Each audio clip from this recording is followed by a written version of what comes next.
जितना ज़्यादा हम लोग ठाकुर जी का श्रृंगार करते हैं उतना ही ज़्यादा वो हमारे भाग्य को बदलते हैं। राधे श्याम, नए वीडियो में आपका स्वागत है। आज हम लोग बात करने वाले हैं कि एक डिवोटी का मॉर्निंग रूटीन कैसा होना चाहिए। आप लोगों को अपनी दिनचर्या कैसी रखनी चाहिए जिससे आपकी स्पिरिचुअल ग्रोथ ऐसे ऊपर ऊपर चले जाएगी। फर्स्ट पॉइंट है सुबह जल्दी उठने का। ये तो एकदम मैंडेटरी चीज़ है। मुझे बहुत ज़्यादा दिक्कत हुई है ये चीज़ को फॉलो करने में। मेरी मतलब सबसे ज़्यादा अगर कमज़ोरी है स्पिरिचुअल ग्रोथ में, सबसे कमज़ोर पॉइंट है तो वो नींद है। ज़रूरी नहीं है कि हम एकदम 4 बजे ही उठे डेली लाइफ में, लेकिन मैं क्या फ़ॉलो करती हूँ, मैं अपना एक्सपीरियंस आप लोगों को बताती हूँ कि मैं जो भी फेस्टिवल्स होते हैं, एकादशी के दिन होते हैं, जन्माष्टमी, जो भी फेस्टिवल्स आते रहते हैं बीच बीच में, उसमें मैं शार्प जल्दी उठती हूँ। 4 बजे तो 4 बजे, उस पर कोई भी एक्सक्यूज़ नहीं है।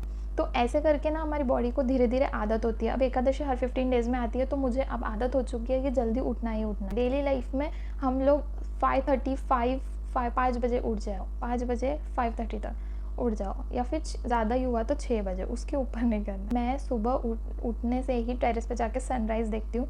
उससे मुझे पता चलता है सन का लेवल अगर नीचे है तो फिर अपने आप को शाबाशी दो कि आप आज जल्दी उठ गए। और अगर जैसे जैसे वो ऊपर जाते जा रहे हैं, अपने आप को एनालाइज करने का मौका मिलता है कि हम शायद अब लेट, धीरे धीरे हमारा ग्राफ नीचे जा रहा है।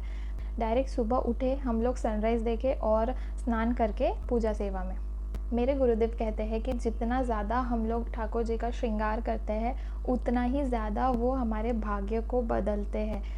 और जितना हम उनका श्रृंगार करते हैं उतने ही क्लोज आकर ठाकुर जी भी हमारा श्रृंगार करते हैं। भी आपका टैलेंट है आपकी लाइफ में, उसे यूज़ करके हमें ठाकुर जी की सेवा करना है। पूजा नहीं करनी, हमें पूजा नहीं करनी धूप बत्ती अगरबत्ती दिखा के, वो पूजा डिवोटीज़ के लिए नहीं बनी है। हमें करना है सेवा। ये सब होने के बाद आप लोगों को जो भी अपने काम है, स्टूडेंट हो, जॉब हो, जो भी है वो सब करने चले जाना है। भाव आपको मन में ये रखना है कि हम ठाकुर जी की सेवा करने के लिए ही ये सब चीज़ें कर रहे हैं। जिन लोगों को कुछ भी टाइम नहीं है पूजा ये सब चीज़ें करने की, तो आप लोगों को क्या करना है, सुबह अपना स्नान सब होने के बाद, अगर आप लोगों को पूजा और सेवा करने का टाइम बिल्कुल भी नहीं है तो आप लोगों को जाना है, ठाकुर जी के समक्ष खड़े होना है और उनसे भाव से कहना है कि हम आपकी ही सेवा में हैं, आपकी ही दास है, और आप जैसा हमें चला रहे हो हम वैसा चल रहे हैं। मन ही मन आपको सारे सेवा करना है। अगर आप भोग नहीं लगा पा रहे हो तो मन ही मन आप ठाकुर जी को अच्छे अच्छे भोगों का सेवन करा दीजिए, ठाकुर जी को स्नान कराइए, ठाकुर जी को श्रृंगार, सब मानसी सेवा से आप कर सकते हो। लेकिन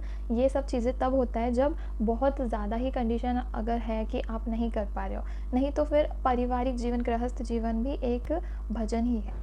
फिर रात को जब भी, जितने भी टाइम आप लोग घर वापस आ रहे हो, तो आप लोग उस टाइम आराम से बैठकर जो भी बुक्स है, पुराण है, भगवद गीता है, ये सारी चीज़ें पढ़ सकते हो। तो ऐसा दिनचर्या अगर आपका होगा तो स्पिरिचुअल ग्रोथ एकदम फिक्स है आपके लिए। मैंने हमेशा एक्सपीरियंस किया है कि मैं जब भी ये सब चीज़ें छोड़ देती थी लाइफ में, जैसे कभी कभी बहुत ही ज़्यादा बिजी शेड्यूल होता है तो हम लोग ये चीज़ें छोड़ देते हैं बीच बीच में करना, कि क्या फ़र्क पड़ता है, आज के दिन नहीं पढ़ते या फिर आज कथा नहीं सुनते, तो वो ना एकदम लाइफ इस नीचे जाने लग जाती है। मतलब हम लोगों को सब माया सताने लग जाती है। तो मैंने हमेशा एक्सपीरियंस किया है, फिर वापस जैसे ही हम ये सब चीज़ों में लग जाते हैं, हमारा रूटीन सेट कर लेते हैं, तो फिर वो चीज़ें और फिर नॉर्मल हो जाती है, ऑटोमेटिक ही भगवान में मन लगने लगता है। लेकिन जो फर्स्ट स्टेज होती है उसमें आपको बस अपने आप को स्ट्रॉन्ग करके ये सब चीज़ों में डालना है, तो ऑटोमेटिक बाकी का काम ठाकुर जी कर देते हैं। तो होप आप लोगों को ये वीडियो से कुछ समझ में आया होगा और स्पिरिचुअल ग्रोथ कैसे करना है अपने मॉर्निंग रूटीन से ये आपने सीखा होगा। तो अगर आपको वीडियो पसंद आया है तो लाइक कीजिए और चैनल को सब्सक्राइब कीजिए। राधे श्याम।